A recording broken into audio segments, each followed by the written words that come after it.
Achieving FIRE in 7 steps. Are you part of the FIRE movement? If not, then what are you waiting for? FIRE stands for Financial Independence Retiring Early. Who doesn't want that? I'm sure I do. It's always been one of my goals, and it should be yours too. Let's take those traditional notions in our heads where they say we can only retire after working 40 or 50 years of our lives, and throw all that out the window. Because what if I told you that you could retire by 40, or even 30, or younger? It sounds too good to be true. People in the FIRE movement know that 100% certainty that gaining financial independence and retiring early is possible. You don't have to wait until you are 60 to retire. You could be in your 30s when you retire and be able to do whatever it is that you want and enjoy the fruits of all your hard work and wisdom at an earlier age. So now you might wonder if it's possible. How can you achieve this? Luckily, you've come to the right place because I'll tell you how to achieve FIRE with practical and realistic steps. Welcome to Savvy, where we have lots of practical wisdom to share. Hey, don't forget to hit the like button below, subscribe, and hit the notification bell for more advice here on Savvy. Today, I'll share how you can achieve FIRE in 7 steps. A big part of FIRE is saving. Saving half of your income. Okay, it may sound intense, but trust me when I say this is possible, as long as you're willing to do the work. How can you save half of what you're earning?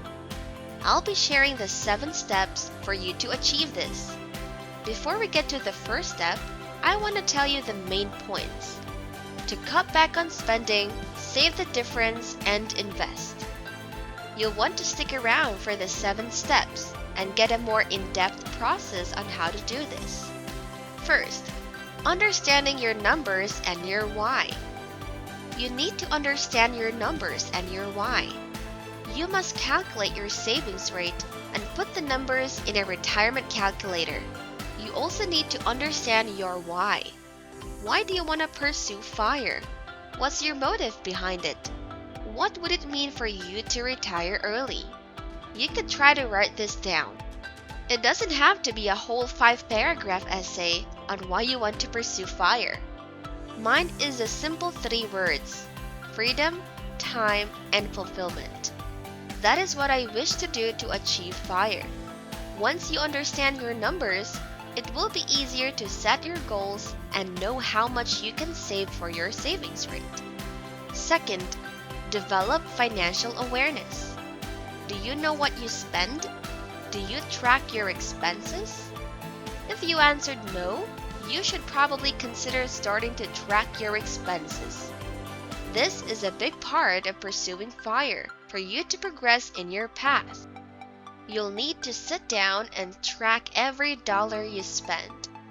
You could categorize your spendings to know what you could probably cut back on. This will help you set yourself up for the success you want. Third, reducing expenses. Reduce the 3 most significant expenses you have. Typically, this is your housing, transportation, and food. You're going to have to apply the 80-20 rule. You first want to pay attention to your most significant expenses and shift your focus to the little things later. You want to focus on the big wins by bringing down the 3 most significant monthly expenses. If you bring down the 3 biggest expenses, you'll worry less or feel guilty about the small things you spend on, like your morning cup of coffee in that cafe you always go to, or the Netflix subscription you know you don't need, but don't want to cancel because you're too invested in that series you've been watching.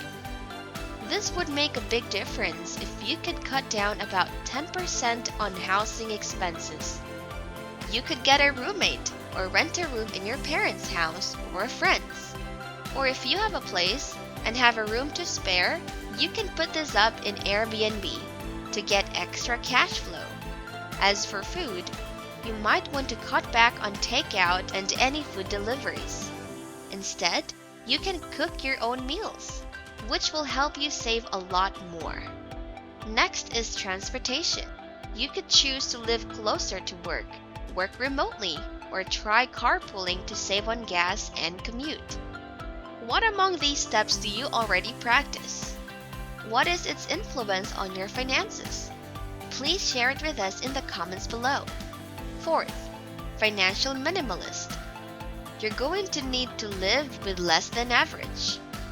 This means living a frugal lifestyle. This is where you'll have to pay attention to the little things you spend on. You're going to need a lot of discipline and commitment. Aside from that, you'll also need to be consistent in making wise financial decisions.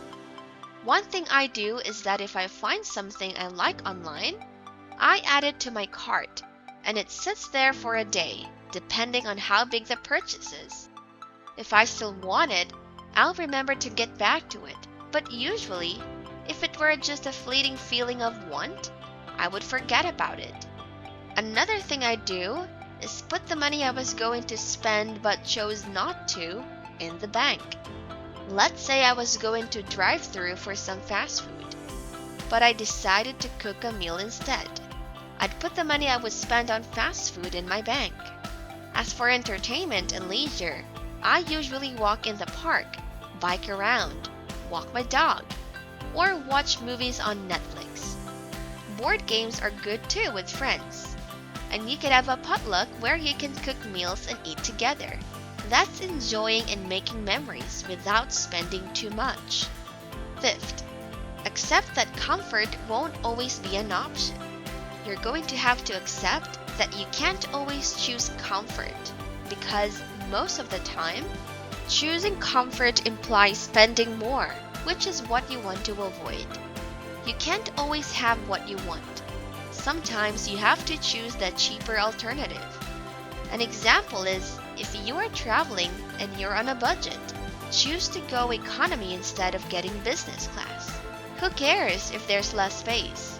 You are fortunate enough to have the privilege of traveling. Getting cheaper accommodation instead of a 5-star hotel is also something you should consider. While traveling, you won't be staying in your hotel for most of the trip. All you need is a bed to sleep in and a bath. So there's no need for marble floors and blankets with a good thread count. Sixth, ask for a raise or earn more. It's either you ask for a raise or earn passive income. Get a side hustle or a part-time job.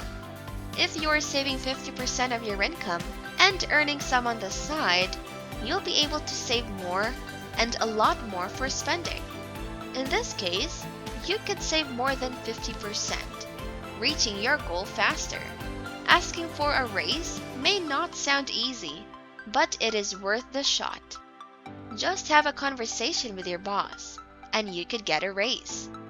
Seventh, be with like-minded people.